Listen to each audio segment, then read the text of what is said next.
Yo, what is up with you guys here today? This is your boy Wale, aka Wallbot 5000. I know it's been a while since I've made a new video, but we're back, and we're here better than ever, right? And what we're gonna go ahead and talk about here today is something that I feel I wish I would have made, or I wish I would have saw when I started doing this, and that is how to nail concert photography every single time. But without further ado, let's go ahead and get it. My name is Wale, and I am a portrait, fashion, minimalistic photographer, all that kind of fun stuff that I do. You can go ahead and check out my Instagram down below if you want to go see all that great stuff, and my website. But without further ado, let's go ahead and get into it. What we're going to be talking about here today is, if you've never shot concert photography, how to find gigs, how to start shooting better at concerts, and how to start getting your name out there in the concert photography world. I know what you're thinking, man, where do I start, right? First thing that I'm personally gonna recommend for you to do is to start looking for a gig. And how you're gonna do that is to look through your local Ticketmaster, or even just Google concerts near me, right? This is very crucial because this is gonna give you an opportunity for you to practice these skills we're gonna teach you about today. I remember when I first started shooting, man, I looked up Ticketmasters for bands that were even playing in the Allstate Arena, United Center, all those things. Granted, I didn't get any of those jobs, but it's important for me and for you to keep shooting higher at all times. I even applied to freaking shoot for Nickelback. I obviously didn't get the gig, but keep putting your name out there, and that's gonna give you opportunities to go ahead and find places that will allow you to shoot for free for them, to give you the experience to become a better concert photographer.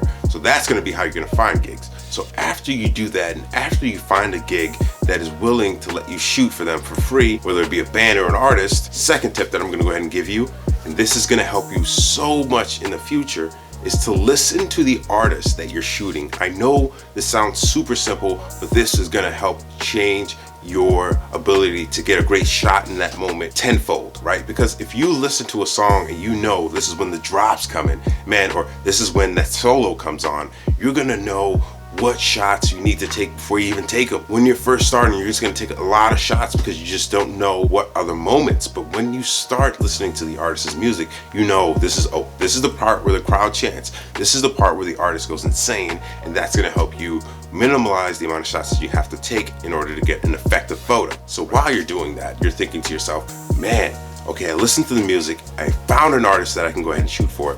What am I gonna bring? The recommendation for me of the lenses that you should bring is not your 24 to 70, it's not your 70 to 200, it's not any of those wide zoom lenses. It's gonna be your 35 and your 50. Those are the two most crucial lenses in starting of novice photography, or the average everyday person style of photography, that you should have in your bag. There's a lot of 50mm lenses that go to 1.8, some of them go to 2. I personally recommend getting the 1.8. The 1.4 is going to be great to get light in, but your focus is going to be extremely blurry, and it's going to be really hard to track someone with the 1.4. And at 1.8, the 1.4 lenses are more fuzzier than the actual 1.8 lenses, if that makes any sense to you. There's a lot of 35mm that go all the way from 1.8 to 2.5. I mean, there's so many variations of them. The Nikon stops at 2, Canon stops at 1.8. I think the Sony stops at 2 as well.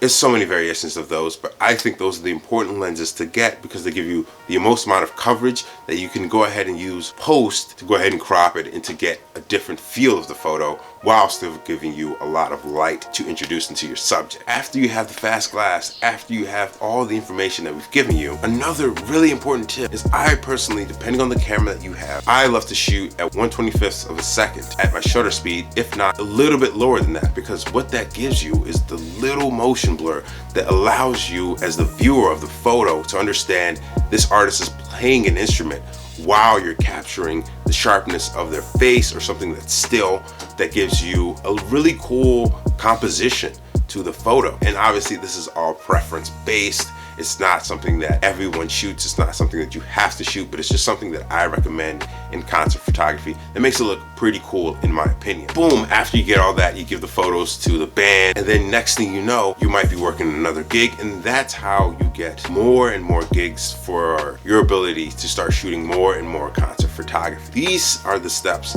that you should take in order towards being a great concert photographer, because they're very simple, and concert photography is something that's an experience in itself just to shoot. You get to capture the moment of the artist, and that's something that's really cool as well. Well, those are my tips on how you should go ahead and get started and start crushing it in concert photography. Those are the steps that I took, and now I shoot a little bit more concert photography than I used to, and it's really a fun and enjoyable experience in my opinion.